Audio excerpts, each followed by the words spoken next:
Hello friends, मैं learning point 26 में आपका फिर से स्वागत करती हूँ।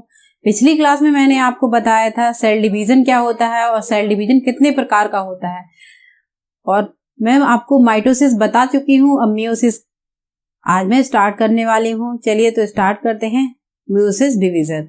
अपनी क्लास चल रही है किसकी? सेल डिवीजन की या सेल फॉर्मेशन की। सेल फॉर्मेशन या सेल डिवीजन मैंने आपको बता दिया था। अब इसमें जो सेकंड टाइप चल रहा है मियोसिस प्रोसेस यानी रिडक्शन डिवीजन। रिडक्शन डिवीजन जो होता है क्या होता है और किस किस में पाया जाता है? रिडक्शन डिवीजन की खोज सबसे पहले या मियोसिस डिवीजन की खोज सबसे पहले इसको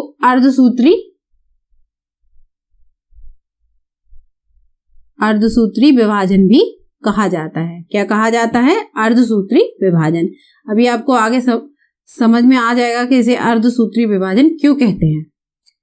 तो मियोसिस या रिडक्शन डिवीजन, मियोसिस या रिडक्शन डिवीजन, इसकी खोज किसने की? सर्वप्रथम फार्मर एवं मूरे ने की थी। कौन से सन में की थी? 1905 में। इन्होंने किसमें देखा था? इन्होंने जो पौधे की जो प्लांट होता है, प्लांट में पुष्प पाया जाता है, पुष्प के परागकोश यानी एंथरलोप में इन्होंने इस तरह से स्ट्रक्चर पाया जाता है। इसमें इन्होंने क्या देखा था? सेल डिवीजन देखा था। कौन सा वाला? रिडक्शन डिवीजन या मियोसिस की प्रोसेस देखी थी या अर्धसूत्री विभाजन देखा, जो सिर्फ किसमें पाया जाता है? जनन कोशिकाओं में पाया जाता है, यानी रिप्रोडक्टिव सेल्स में पाया जाता है। कौन सी सेल्स में? रिप्रोडक्टिव सेल्स में। कौन सा division? Meiosis division. Meiosis division जो होता है किसमें पाया जाता है? जनन कोशिका में होता है। और इसमें क्या होता है? जो मदर सेल जो होती है डिप्लॉयड होती है, यानी 2n होती है। जब मदर सेल जो रहती है 2n रहती है, लेकिन जिससे जो बनने वाली सेल हैं, जब ये 2 सेल में डिवाइड होगा और 2 से 4 में होगा तो इसकी संख्या कितनी हो जाएगी? आधी रह जाएगी, यानी हैप्लॉयड हो जाती है। हैप्लॉयड हो जाती है या आधी रह जाती है, इसीलिए इसको अर्धसूत्री विभाजन कहा जाता है। अब समझ में आया कि इसे मैंने क्यों कहा था कि अर्धसूत्री विभाजन क्यों कहा जाता है? आगे समझ में आ जाएगा। तो इसको क्यों कहते हैं? जो मदर सेल होती है उसमें 2n क्रोमोसोम पाए जाते हैं, 2n क्रोमोसोम पाए जाते हैं, लेकिन जब इसका डिवीजन होता है तो जो सेल्स बनती हैं इसकी डॉटर सेल्स, वो हैप्लॉयड होती हैं, यानी उनमें क्रोमोसोम की संख्या 2n से घटकर n हो जाती है, यानी आधी रह जाती है। इसलिए इसको अर्धसूत्री विभाजन कहा जाता है। अर्धसूत्री विभाजन क्यों कहा जाता है ये आपको क्लियर हो गया। अब आ जाइए मियोसिस जो डिवीजन है उसकी प्रोसेस किस तरह से वर्क करते हैं। इसकी सबसे पहली प्रोसेस आपने उसमें भी पढ़ी थी, माइटोटिक डिवीजन में प्रोफेज जो होती है इसकी पहली स्टेज होती है। तो ये इसकी जो पहली स्टेज है, प्रोफेज स्टेज, काफी लंबी होती है। अर्धसूत्री विभाजन की जो पहली स्टेज होती है कौन सी? प्रोफेज। 5 भागों में बटी हुई होती है। कितने भागों में? 5 भागों में। कौन कौन सी? लेप्टोटीन, जाइगोटीन, पैकेटीन, डिप्लोटीन और डाइकाइनेसिस। कौन कौन सी? लेप्टोटीन, जाइगोटीन, पैकेटीन और डिप्लोटीन, डाइकाइनेसिस। ये 5 भागों में इसकी पहली स्टेज बटी होती है। जो पहली जो स्टेज होती है कौन सी? लेप्टोटीन।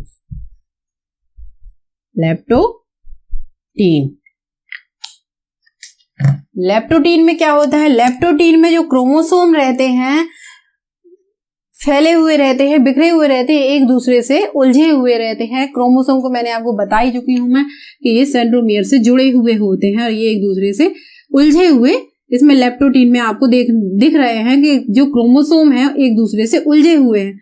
और इसका जो मैट्रिक्स जो इसमें भरा है या न्यूक्लियोप्लाज्म जो इसमें भरा है वो कंडेंस्ड हो जाता है, काफी संघनित हो जाते हैं, तो ये धसे हुए क्रोमोसोम इसमें पाए जाते हैं। अब जब लेप्टोटीन से जाइगोटीन प्रोसेस में ये स्टेज जाएगी तो जाइगोटीन में क्या होगा कि लेप्टोटीन में जो क्रोमोसोम होंगे कौन कौन से होंगे? मेल एंड फीमेल दोनों पाए जाते हैं। अब इसमें कुछ ऐसे भी होंगे जो सेम कैरेक्टर रखेंगे। उन क्रोमोसोम को क्या कहा जाएगा? होमोलोगस क्रोमोसोम या समजात गुणसूत्र। क्योंकि वह सेम कैरेक्टर्स रखते हैं, इसलिए उन्हें समजात गुणसूत्र या होमोलोगस क्रोमोसोम कहा जाता है। जिन लेप्टोटिन में पाए जा रहे हैं मेल और फीमेल दोनों तरह के क्रोमोसोम होते हैं। अब इसके बाद क्या होता है, इसमें जब जाइगोटिन स्टेज आती है तो जब इसमें दो तरह के क्रोमोसोम हैं तो ये जो सेम कैरेक्टर रखेंगे वो एक जोड़ी बनाने लगेंगे। जब ये जोड़ा बनाने लगेंगे तो इस जोड़ी को ये पास पास आएंगे और एक दूसरे की तरफ फोल्ड होंगे, तो इसको क्या कहेंगे, सिनेप्सिस। इस प्रोसेस को हम सिनेप्सिस कहते हैं। जब ये जोड़ी के रूप में एक दूसरे के करीब आने लगते हैं, होमोलोगस क्रोमो एक जैसे गुण रखेंगे और एक दूसरे के पास आएंगे, तो इसको क्या कहा जाएगा, सिनेप्सिस कहा जाएगा। इसमें होता क्या है कि इसमें जब ये पास आएंगे तो एक दूसरे के करीब आ जाएंगे तो ये सिनेप्सिस यानी जुड़ जाएंगे, पास आ जाएंगे, एक जोड़ा बना लेंगे, पेयर बना लेंगे, तो इसको क्या कहा जाएगा, सिनेप्सिस। इसके बाद स्टेज आती है अगली, पैकेटिन स्टेज।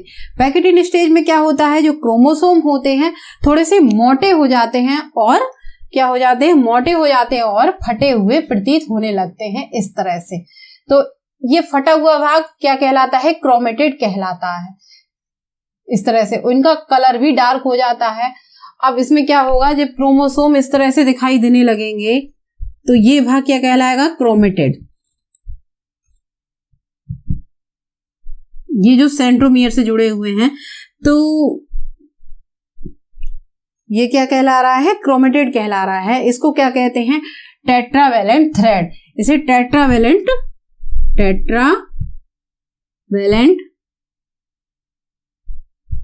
थ्रेड कहा जाता है। इस क्रोमोसोम को क्यों कहा जाता है, टेट्रा यानी चार, इसमें चार भागों में ये बट गया, फट गया। ऐसे फटा हुआ क्रोमोसोम जो दिख रहा है आपको, फटे हुए प्रतीत हो रहे हैं, तो ये चार भागों में बटे हैं, इसलिए इसे क्या कहा जाता है, टेट्रावेलेंट थ्रेड कहा जाता है। अब इसके पैकेटिन जो स्टेज है, इसके बाद आएगी डिप्लोटिन स्टेज। डिप्लोटिन स्टेज में क्या होता है, जो इस तरह से आप देख रहे हैं कि जो क्रोमोसोम है ये एक दूसरे के करीब आ रहे हैं, तो इसमें क्या होगा, ये इस तरह से जुड़ने लगेंगे एक दूसरे से। जब इस तरह से एक दूसरे से जुड़ने लगेंगे तो इसको क्या कहते हैं, कियज्मा। और इसमें क्या होता है, क्रॉसिंग ओवर की क्रिया होती है। जो क्रॉसिंग ओवर जो इसमें डिप्लोटिन स्टेज में होती है, इसमें क्या होता है, इस तरह से मान लीजिए कि ये क्रोमोसोम मेल का है और ये फीमेल का है। जब ये मेल का क्रोमोसोम है और ये फीमेल का क्रोमोसोम है, तो इसका कुछ टुकड़ा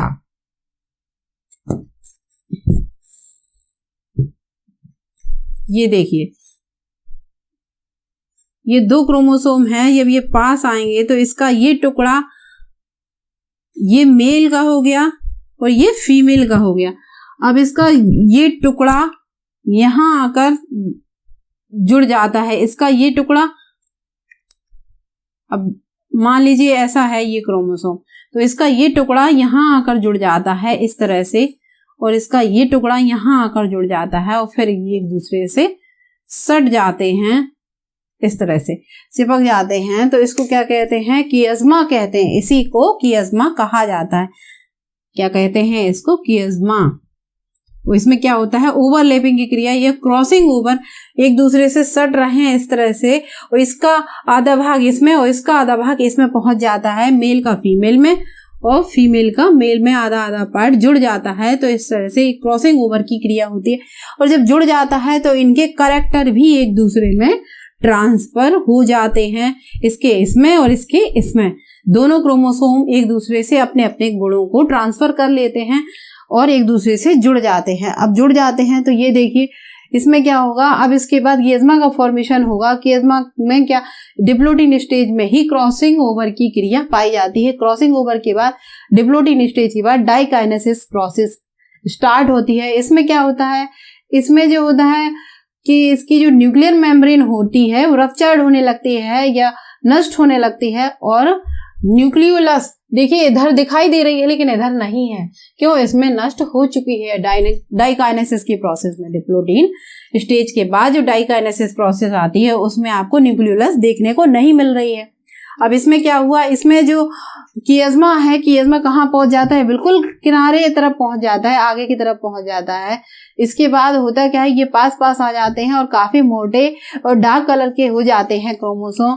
इसके बाद क्या होता है, आती है अगली स्टेज। कौन सी अगली स्टेज आती है, मेटाफेज स्टेज। मेटाफेज स्टेज में क्या होता है, स्पिंडल का फॉर्मेशन होने लगता है और हो जाता है, स्पिंडल का फॉर्मेशन हो जाता है। इसमें तंतु बन जाते हैं जो एक क्रोमोसोम को जकड़े रहते हैं। इसके बाद ये कियज़मा यहाँ से पॉइंट से ये जुड़ा हुआ है, देख रहे हैं क्रोमोसोम एक दूसरे से जुड़े हुए हैं और इनमें रिपल्सन, इसमें प्रतिकर्षण या रिपल्सन फोर्स, प्रतिकर्षण बल कार्य करने लगता है और ये जो पोल की तरफ एक दूसरे की तरफ खींचने लगते हैं। तो इसमें क्या होता है, क्रोमोसोम इस तरह से खींचने लगते हैं और डिवाइडेशन शुरू हो जाता है। तो इस तरह से आपको दिख रहे हैं कि ये क्रोमोसोम एक दूसरे से अलग होने लगे हैं। अब इसके बाद जब मेटाफेज के बाद एनाफेज स्टेज आती है तो भी पूरी तरह ये जो स्पिंडल है ये खींचने लगते हैं, क्रोमोसोम एक दूसरे से अलग होने लगते हैं। तो क्रोमोसोम दो भागों में डिवाइडेशन शुरू हो जाता है और इसके बाद एनाफेज स्टेज आती है। एनाफेज स्टेज के बाद टीलोफेज। टीलोफेज में क्या होता है, फिर से न्यूक्लियर मेम्ब्रेन आ जाती है, न्यूक्लियर मेम्ब्रेन वापस आ जाती है, न्यूक्लियोप्लाज्म हो जाता है इसमें। इसके बाद क्रोमोसोम आधे इसमें पहुंच जाते हैं, आधी संख्या इसमें पहुंच जाती है और एक सेल से दो सेल का निर्माण हो जाता है। इसमें न्यूक्लियस दिखाई देने लगती है, इस तरह से न्यूक्लियस यानी केंद्र का दिखाई देने लगती है। न्यूक्लियर मेम्ब्रेन फिर से आ जाती है। तो ये आपकी कौन सी स्टेज, ये प्रोफेज स्टेज इसकी लंबी थी, जो 5 भागों में बटी हुई थी, जो कंप्लीट हुई। इसके बाद मेटाफेज, मेटाफेज के बाद एनाफेज, एनाफेज के बाद टीलोफेज और टीलोफेज के बाद अब जो मियोसिस हम आपको बता रहे हैं, मियोसिस एक भाग से कंप्लीट नहीं होता है, क्योंकि इसमें अब क्या हुआ, गुणसूत्र की संख्या आधी रह गई। आधी के बाद इसकी संख्या क्या होता है, पहले इसकी संख्या जो रहती है हैप्लॉइड हो जाती है। इसके बाद इसमें जो मियोसिस है 2 भागों में बटा हुआ होता है, 2 भागों में होता है। तो मियोसिस डिवीजन जो है फर्स्ट और सेकंड के नाम से जाना जाता है। तो फर्स्ट में क्या हुआ, फर्स्ट प्रोसेस तो ये हो गई मियोसिस फर्स्ट, या ऐसे माइटोटिक फर्स्ट भी कहा जाता है। अब ये सेकंड मियोसिस जो होती है वो बिल्कुल किसके जैसी होती है, जो हमने आपको समसूत्री विभाजन या सूत्री विभाजन माइटोटिक डिवीजन बताया था, तो उसकी तरह ये होती है। अब इसमें क्या हुआ, ये पहली स्टेज कंप्लीट हो गई, तो एक सेल से 2 सेल का निर्माण होता है। अब मैंने आपको बताया कि इसमें क्या होता है, ये रिप्रोडक्टिव जो सेल्स हैं उनमें डिवीजन पाया जाता है। तो अर्धसूत्री, गुणसूत्रों की संख्या आधी तो रह जाती है, लेकिन इसमें क्या होता है, एक सेल से 4 सेल का निर्माण होता है। वो कैसे, जो डिवीजन है इसका 2 भागों में बटा हुआ होता है। तो ये prophase first, metaphase first, anaphase first, telophase first. इसके बाद फिर से स्टार्ट होती है प्रोफेज सेकंड।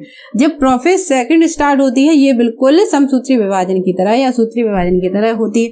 उसमें क्या होता है, देखिए इसमें क्या हुआ, क्रोमोसोम जो है इस तरह से दिखाई दे रहे हैं कंडेंस रूप में, और न्यूक्लियोलस जो है आपको दिखाई दे रही है। अब इसका डिवाइडेशन शुरू होता है तो स्पिंडल का फॉर्मेशन होने लगता है, और कौन सी स्टेज आ जाती है, मेटाफेज स्टेज आ जाती है। मेटाफेज स्टेज में क्या होता है, मेटाफेज जो स्टेज होती है इसमें क्रोमोसोम एक मेन सेंट्रोमियर से जुड़े हुए होते हैं और स्पिंडल में दिखाई दे रहे हैं। अब इनमें रिपल्सिंग फोर्स आएगा तो ये अलग अलग होंगे। इसके बाद ये देखिए, एक सेल, ये 2 सेल है, दोनों सेल का डिवाइडेशन शुरू हुआ, तो ये 2 सेल से कितना, ये 4 भागों में बट गई। संख्या इनकी आधी हो गई, लेकिन ये 4 भागों में बढ़ गई। तो इस तरह से 4 सेल का डिवीजन हो गया, यानी एक सेल से कितनी सेल बनी, 4 सेल। लेकिन संख्या कितनी हुई, 2n से घट के n हो गई, यानी डिप्लॉइड से हैप्लॉइड हो गई। और कुछ सेल में फिर से हैप्लॉइड, फिर से डिप्लॉइड हो जाती है, यानी 2n फिर से हो जाती है, क्योंकि एक सेल से आधी सेल हुई, आधी से फिर इसकी 4 सेल का निर्माण हुआ, तो ये वापस डिप्लॉइड कंडीशन आ जाती है। अब आ जाइए इसके महत्व के बारे में। महत्व में क्या हुआ, पहला इसका मेन कैरेक्टर क्या है, इसकी जो संख्या है आधी रह जाती है क्रोमोसोम की, यानी डिप्लॉइड से हैप्लॉइड हो जाती है। से हैप्लॉइड हो जाती है और फिर से डिप्लॉइड हो जाती है। अब इसमें क्या हुआ, इसकी जो अर्धसूत्री विभाजन हुआ इसमें संख्या आधी हो गई। इसके बाद गैमेट का फॉर्मेशन होगा, जाइगोट बनेगा। जाइगोट के बाद एक नई सेल या नया शरीर बनता है। नया शरीर किसी का भी हो सकता है, पौधे का और किसका, जंतु का, क्योंकि ये दोनों में पाए जाते हैं। इसके बाद इसका अगला कैरेक्टर या अगला महत्व क्या हुआ, इसके बाद क्या होता है, इसमें एक कैरेक्टर और पाया जाता है। इसमें जो हुआ, इसमें अर्धसूत्री विभाजन हुआ, संख्या आधी रह गई, ये तो हो गया। इसमें जब क्रॉसिंग ओवर की क्रिया जो मैंने आपको बताई डिप्लोटीन स्टेज में पाई जाती है, तो इसमें क्या मैंने बताया था आपको, मेल और फीमेल क्रोमोसोम जो रहते हैं उनमें एक्सचेंज हो जाता है पार्ट। इसका भाग इसमें, इसका भाग इसमें पाया जाता है, इसका भाग इसमें चला जाता है, इसका भाग इसमें चला जाता है। जब क्रॉसिंग ओवर की क्रिया ये हो रही है, इसका आधा पार्ट मेल में, मेल का फीमेल में, जब कैरेक्टर ट्रांसफर होंगे तो नई प्रजाति का जन्म होगा। तो इसमें क्या होता है, नई प्रजाति का जन्म होता है, जिसमें क्या कहें, डिफरेंस पाया जाता है और नया कॉम्बिनेशन देखने को मिलता है, नया मिश्रण गुणों का देखने को मिलता है। किसकी वजह से, अर्धसूत्री विभाजन में क्रॉसिंग ओवर की क्रिया की वजह से। ये तो हो गया इसका महत्व। अब आ जाइए इसके टाइप। अब मियोसिस के टाइप होते हैं। मियोसिस 3 तरीके से होता है, किसकी स्थिति और इसकी संरचना के आधार पर। कितने प्रकार का होता है, 3 प्रकार का होता है, जाइगोटिक, गैमेटिक और स्पोरिक। अब जाइगोटिक को क्या कहते हैं, जाइगोटिक को कहते हैं युग्मनज या हैप्लोटॉनिक। क्या कहते हैं, हैप्लोटॉनिक। और अगला डिप्लोटॉनिक, और अगला हैप्लोडिप्लोटॉनिक, हैप्लोडिप्लोटॉनिक। इसमें क्या रहता है, इसमें हैप्लोटॉनिक, इसमें जो संख्या रहती है आधी रह गई तो आधी ही रहेगी। इसमें क्या होता है, और किस में पाया जाता है, यूलिथ्रिक्स में पाया जाता है। किसमें, यूलिथ्रिक्स में। यूलिथ्रिक्स किसमें, थैलोफाइटा में।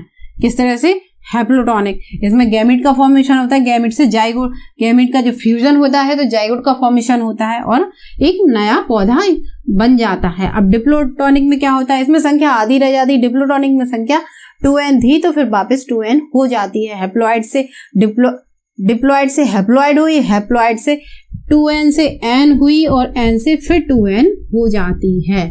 और इसमें क्या होता है, इसमें भी ये किसमें पाया जाता है, ये जंतु में और शैवाल में, कुछ पौधों यानी शैवाल में पाया जाता है, विशेषकर जंतु में पाया जाता है, कुछ पौधे यानी शैवाल में पाया जाता है। कौन सा, डिप्लोटॉनिक। इसको हम एगुमकी कहते हैं, या गैमेटिक। कौन सा, या गैमेटिक। क्या कहा जाता है, गैमेटिक। और अगला स्पोरिक, स्पोरिक यानी हैप्लोडिप्लोटॉनिक। इसमें क्या होता है, यह उच्च वर्ग के पौधों में पाया जाता है, जैसे थैलोफाइटा। और कौन कौन से, मोसिस, फर्न और सरसों और साइकस। इनमें क्या हो जाता है, इनमें स्पोरिक जो है टाइप इसका पाया जाता है। अर्धसूत्री विभाजन जो है स्पोरिक टाइप का पाया जाता है। किस किस में, मोसिस में, फर्न में, सरसों में, साइकस में। इसमें क्या होता है, गैमेट, जाइगोट होता है, जाइगोट से गैमेट का फॉर्मेशन होता है और सबसे पहले स्पोरोफाइट का फॉर्मेशन होता है। स्पोरोफाइट का, स्पोरोफाइट से क्या होता है, स्पोरोफाइट से स्पोर मदर सेल बनती है। स्पोर मदर सेल जब बन जाती है तो इससे गैमीट बनते हैं, जिससे गैमीट बनते हैं तो गैमीटोफाइट का जन्म होता है। फिर इसके बाद नए पौधे का जन्म होता है। किसमें, स्पोरिक में। मैंने आपको बताया कि सबसे पहले क्या बनता है, गैमीट। गैमीट से बना स्पोरोफाइट, स्पोरोफाइट से बनी spore mother cell, spore mother cell से क्या बना, जाइगोट, जाइगोट से फिर गैमीटोफाइट बनता है। क्या बनता है, गैमीटोफाइट। इसके बाद फिर नए पौधे का निर्माण हो जाता है। जब नए पौधे का निर्माण हो जाता है तो उसमें जो संख्या रहती है उसमें हैप्लॉइड भी रह सकती है और डिप्लॉइड भी रह सकती है। क्या रह सकती है, हैप्लॉइड भी रह सकती है। किसकी संख्या, क्रोमोसोम की संख्या। डिप्लॉइड भी रह सकती है और हैप्लॉइड भी रह सकती है। इसीलिए इसको क्या कहते हैं, हैप्लोडिप्लोटॉनिक कहा जाता है। किसको, स्पोरिक अर्धसूत्री विभाजन को क्या कहा जाता है, हैप्लोडिप्लोटॉनिक। इसके बाद मैंने आपको बताया कि मियोसिस में क्या होता है। मियोसिस 2 प्रकार की होती है, मियोसिस फर्स्ट और मियोसिस सेकेंड। मियोसिस फर्स्ट क्या होती है? मियोसिस फर्स्ट होती है 5 टाइप में डिवाइड होती है इस तरह से, ये लेप्टोटीन, जाइगोटीन, पैकेटीन और डिप्लोटीन डाइकाइनेसिस। ये 5 प्रोसेस हो गई। ये केवल प्रोफेज अवस्था है जो चल रही है। इसमें मैंने आपको बताया कि जो जाइगोटीन स्टेज है उसमें सिनेप्सिस का फॉर्मेशन हो जाता है, यानी मेल और फीमेल जो गैमीट मेल और फीमेल क्रोमोसोम जो रहते हैं एक दूसरे से ज्वाइंट हो जाते हैं। इसके बाद जब डिप्लोटीन स्टेज आती है, डिप्लोटीन स्टेज में क्या होता है? क्रॉसिंग ओवर की क्रिया होती है। इसमें क्रॉसिंग ओवर क्या होता है? मतलब इसमें उनके गुण एक्सचेंज हो जाते हैं और आधा पार्ट मेल का फीमेल क्रोमोसोम में और फीमेल का मेल क्रोमोसोम में ट्रांसफर हो जाता है और कियत्मा का फॉर्मेशन हो जाता है। इस तरह से प्रोफेज स्टेज तो लंबी हुई काफी और कंप्लीट हो जाती है। इसके बाद मेटाफेज, एनाफेज और टीलोफेज, ये तो मियोसिस फर्स्ट हो गई। और मियोसिस सेकंड बिल्कुल माइटोटिक डिवीजन की तरह चलती है। इसमें तो नॉर्मल जो स्टेज रहती हैं इस तरह से, लेकिन इसमें स्पेशली यही है कि इससे एक सेल से 4 सेल का निर्माण होता है। अभी हमने समसूत्री विभाजन में पढ़ा था 1 से 2 का निर्माण हो रहा था, लेकिन उसमें गुणसूत्रों की संख्या या क्रोमोसोम की संख्या एज इट रह रही थी, जितनी थी उतनी ही। लेकिन इसमें क्या हुआ? इसमें आधी हो गई, आधी के बाद फिर वापस डिप्लॉयड हो गई और कुछ में हैप्लॉयड ही रह जाती है। इस तरह से मैंने आपको मियोसिस कंप्लीट करा दिया। अब कल मिलते हैं हम अगली क्लास में अगले टॉपिक के साथ। तब तक के लिए गुड बाय दोस्तों।